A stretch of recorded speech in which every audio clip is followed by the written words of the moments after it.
السلام علیکم ناظرین۔ اس قسط کے آغاز میں ارطغرل اورال کے پاس پہنچتا ہے۔ اورال کہتا ہے چلے جاؤ یہاں سے، یہ میری آخری رات ہے، مجھے گزارنے دو۔ ارطغرل کہتا ہے تو آخر کار یہ سب کچھ کرنے کے بعد تم جہنم کے عذاب کے بارے میں سوچ رہے ہو اورال؟ تم ان سب معصوم لوگوں کے بارے میں سوچو جن کی زندگیاں تم نے تباہ کی ہیں، تاکہ تم یہ نہ بھولو کہ تم یہاں کیوں ہو اور کیوں تمہارا خاتمہ قریب ہے۔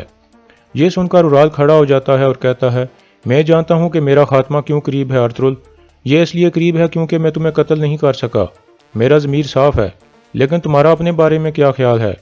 تم کیا کرو گے جب سب کو پتہ چلے گا کہ میں نے گورنر کو قتل نہیں کیا تھا اور نہ ہی دوسرے جرم کیے تھے؟ ارطغرل کہتا ہے میں سوچے بغیر سانس بھی نہیں لیتا اورال، میں ثبوت کے بغیر کسی پر الزام نہیں لگاتا، یہ تم جیسے غیر ذمہ دار لوگ ہوتے ہیں جو عدالت کو دھوکہ دیتے ہیں، میں صرف اللہ کا وہ بندہ ہوں جو انصاف کی حفاظت کر رہا ہوں۔ اگر تم بھی یہ سمجھ لیتے کہ تم بھی اللہ کے ایک بندے ہو اور ایک دن تمہیں بھی مرنا ہے تو تم کبھی بھی معصوم لوگوں کا خون نہ بہاتے۔ اورال کہتا ہے کیا تم یہاں مجھے نصیحت دینے آئے ہو یا اپنی جیت منانے آئے ہو؟ اگر تم سمجھتے ہو کہ میں تمہارے آگے جھک کر رحم کی اپیل کروں گا تو تمہیں قیامت تک انتظار کرنا پڑے گا۔ تم نے میرے قبیلے کو فتح کرنے کے لیے ہر چیز کی ہے، تم نے میرے بابا اور بھائی کو مجھ سے چھین لیا ہے، اب تم میری جان بھی لینے والے ہو، اور تم کیا چاہتے ہو؟ ارطغرل کہتا ہے میں نہ ہی تمہیں نصیحت دینے آیا ہوں اور نہ ہی تمہارا افسوس سننے آیا ہوں، بلکہ میں تمہیں تمہارے قبیلے بھیجنے لگا ہوں۔ اورال حیران ہو کر کہتا ہے یہ کیا کہہ رہے ہو؟ ارطغرل کہتا ہے یہ میری ذمہ داری ہے کہ میں تمہیں تمہارے والد کے جنازے پر لے کر جاؤں، میں چاہتا ہوں کہ تم اپنی آخری رات اپنے خاندان کے ساتھ گزارو، اس کو تمہاری آخری خواہش کے طور پر لیا جائے گا۔ پھر ارطغرل دوان کو کہتا ہے اسے کھولو، دوان اس کی زنجیریں کھولنے لگتا ہے۔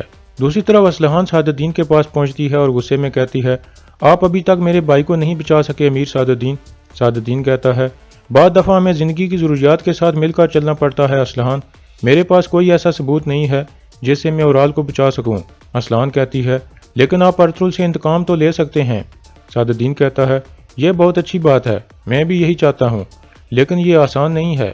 اسلحان کہتی ہے اگر آپ چاہتے ہیں کہ میں آپ کی بیوی بنوں تو پھر آپ کو میرا انتقام لینا پڑے گا۔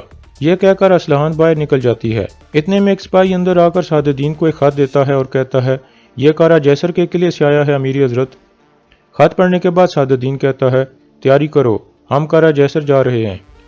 دوسری طرف ارطغرل حاجہ توریان اور ڈمرل کو اپنے پاس بلاتا ہے اور حاجہ توریان کو کہتا ہے ہم آپ کی خدمات سے بہت خوش ہیں حاجہ توریان استاد، اب میں آپ سے ایک ایسی چیز چاہتا ہوں جو کچھ مشکل ہے، آپ اس سے انکار بھی کر سکتے ہیں۔ حاجہ توریان کہتا ہے میں آپ کے لیے اپنی جان بھی دے سکتا ہوں ارطغرل صاحب۔ ارطغرل کہتا ہے شکریہ، تو پھر آپ کو کارا جیسر کے قلعے جانا ہوگا اور وہاں ایک دکان کھولنی ہوگی، لیکن ہمارا مقصد کچھ بیچنا نہیں ہے بلکہ یہ پتہ لگانا ہے کہ وہاں کون آتا اور جاتا ہے اور ان کے بارے میں معلومات اکٹھی کرنی ہے۔ اس کام میں ڈمرل بھی آپ کی مدد کرے گا، اب آپ مجھے بتائیں کہ کیا آپ یہ کام کر سکتے ہیں؟ حاجہ توریان کہتا ہے ارطغرل صاحب اگر آپ نہ ہوتے تو میں بھی مر چکا ہوتا، میں چاہے آپ کے لیے کچھ بھی کر لوں، میں آپ کا قرض نہیں اتار سکتا، میں آپ کے مقصد کے لیے خوشی سے اپنی جان بھی قربان کر دوں گا۔ ارطغرل کہتا ہے شکریہ حاجہ توریان استاد، ابھی آپ فوراً کارا جیسر کی طرف روانہ ہو جائیں اور وہاں دکان کھولنے کے لیے جو بھی ضروری ہے وہ کریں۔ اس کے بعد وہ دونوں باہر نکل جاتے ہیں۔ دوسری طرف سعد الدین کارا جیسر میں وسولیس کے پاس پہنچ جاتا ہے اور کہتا ہے تو اس دفعہ تم مجھے گورنر کے طور پر مل رہے ہو وسولیس۔ وسولیس اٹھ کر اسے ہاتھ ملاتا ہے اور کہتا ہے میں ہمیشہ آپ کی معلومات کے ذرائع کے بارے میں حیران ہوتا ہوں۔ سعد الدین کہتا ہے معلومات سب سے اہم طاقت ہوتی ہے وسولیس، لیکن میں یہ جاننا چاہتا ہوں کہ تم نے کیوں فوراً مجھے ملنے کے لیے یہاں بلایا ہے؟ وسولیس کہتا ہے آپ بیٹھیں میں آپ کو سب کچھ بتاتا ہوں۔ پھر وہ دونوں ایک طرف کرسیوں پر بیٹھ جاتے ہیں۔ وسولیس کہتا ہے میں جانتا ہوں کہ آپ اورال کو زندہ رکھنا چاہتے ہیں اور میں بھی یہی چاہتا ہوں، کیونکہ اگر الیار سردار بن گیا تو ارطغرل اور زیادہ طاقتور ہو جائے گا۔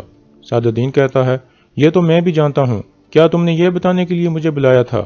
وسولیس کہتا ہے اورال بے گناہ ہے، اس نے گورنر کو قتل نہیں کیا، اس لیے آپ کو اس کی سزا رکوانی ہوگی۔ سعد الدین کہتا ہے میں یہ بھی جانتا ہوں، تم کیا سمجھتے ہو کہ ہمارا انصاف اتنا کمزور ہوتا ہے؟ وسولیس کہتا ہے میں جانتا ہوں کہ آپ کا انصاف بہت مضبوط ہے، اس لیے میں آپ کو ثبوت بھی فراہم کروں گا۔ میں نے لسکاری سے اپنے طریقے سے تفتیش کی تھی اور مجھے پتہ چلا ہے کہ اس کے پیچھے سلیبی تھے، وہ دونوں ریاستوں کو آپس میں لڑا کر تباہ کرنا چاہتے تھے۔ سعد الدین کہتا ہے لیکن ثبوت کیا ہے؟ پھر وسولیس وہ رجسٹر سعد الدین کو دکھاتا ہے جو پیتروس نے سمن کے تہخانے سے اٹھائے تھے۔ رجسٹر دیکھ کر سعد الدین بہت خوش ہو جاتا ہے اور اس سے پوچھتا ہے یہ تمہیں کہاں سے ملے ہیں؟